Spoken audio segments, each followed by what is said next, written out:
झारखंड के पड़ोसी राज्य बंगाल के प्रतिपक्ष के नेता शुभेंदु अधिकारी ने चंदन कियारी विधानसभा क्षेत्र के लोगों को बांग्ला भाषा में संबोधित करते हुए कहा कि अगर राज्य में भाजपा की सरकार आती है तो गुजरात और उत्तर प्रदेश के तर्ज पर लव जिहाद के खिलाफ कानून लाने का काम किया जाएगा।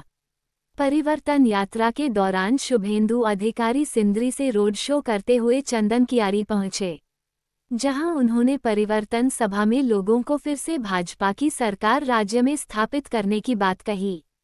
उन्होंने कहा कि राज्य में मात्र 2 करोड़ हिंदू रह गए हैं, हमारी संख्या लगातार राज्य में घट रही है।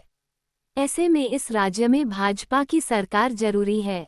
उन्होंने लोगों को हाथ जोड़ते हुए कहा कि अगर आप भाजपा की सरकार लाएंगे तो बंगाल भी ठीक रहेगा, क्योंकि बंगाल में बंगालियों की स्थिति ठीक नहीं है।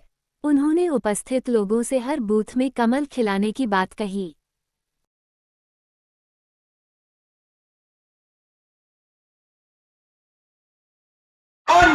दो कोटी मात्र हिंदू, আমরা সংখ্যায় কম, আপনার সংখ্যায় কম হওয়ার ইচ্ছা আছে নাকি? আছে?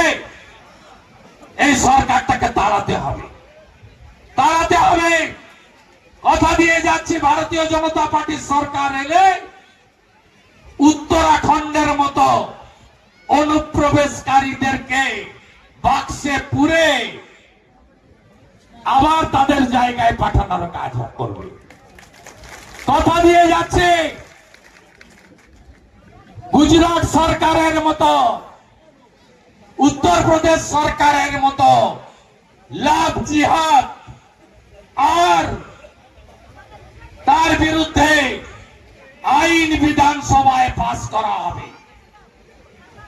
এই ঝাড়খণ্ডে যা চলছে মেনে নেওয়া যায় না। আমি আপনাদেরকে বারে বারে বলবো, আপনারা যদি নভেম্বরের নির্বাচনে বিজেপিকে আনেন তাহলে বাংলাতেও আমরা বাঁচবো। আমরা বাংলায় বাঙালিরা ভালো নেই, আমরা মূলবাসী জনজাতিরা ভালো নেই, আমার মাহাতো কুর্মীরা ভালো নেই। তাই আসুন ঝাড়খণ্ডে আমরা পরিবর্তন যাত্রার এই সমাবেশ থেকে পরিবর্তনের শপথ নিয়ে প্রত্যেকটা বুথে যাব, সব বুথে পদ্ম ফোটাবো এবং মোদিময় করব।